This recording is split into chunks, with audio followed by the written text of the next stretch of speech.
He wore dirty clothes, with traces of paint still on his face, and actually barged into the interview for a job with an annual salary of $1 million. The supervisor who recommended him was stunned on the spot. The company's boss looked at him with disgust, unwilling to even glance at the man's resume. The man didn't apologize for his sloppy appearance.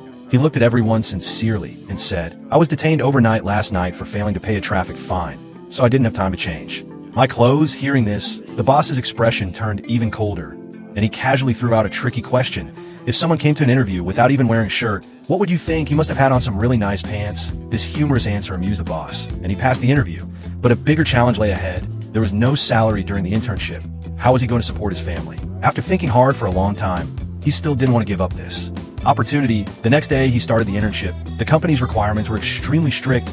Only 1 out of 20 interns would be kept. He arrived earliest every day and had to complete 9 hours of work in just 6 hours, so he could pick up his child from school 3 hours early. The manager gave him a hard time at every turn, only assigning him errands like fetching coffee every day. But he never complained. One day, when he called an important client, the client demanded that he arrive at the office within 20 minutes. He rushed out immediately, but ran into that difficult manager again, who forced him to park his car first. By the time he finished everything and arrived, he was already late.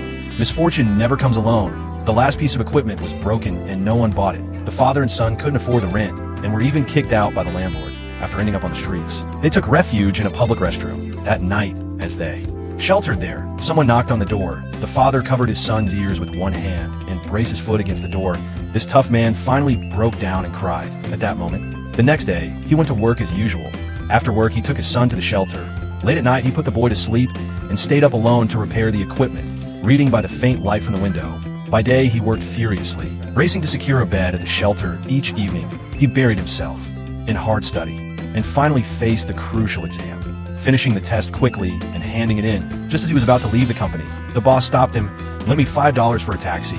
The man hesitated. $5 meant nothing to most people, but to him, it was a treasure. He still handed over the money, then went to the hospital to sell his blood, using the proceeds to buy equipment and light bulbs. That night, the long broken machine finally emitted light, piercing through the darkness of the shelter. Soon he sold the equipment, alleviating the crisis, and moved into a hotel. On the last day of the internship, only 1 out of the 20 interns would be retained. No matter the outcome, he had persevered until the end. When summoned to the manager's office, he nervously took off his glasses, straightened his jacket, and walked into the room. To ease the tension, he cracked a joke. "I thought I'd wear a shirt today. You know, being the last day and all, we're one tomorrow. Though okay, because tomorrow's going to be your first day. If you'd like to work here as a broker, would you like that, Chris?" All his perseverance and suffering were finally rewarded. In that moment, overwhelmed, he stepped outside the firm and clapped for himself through tears in the crowded street.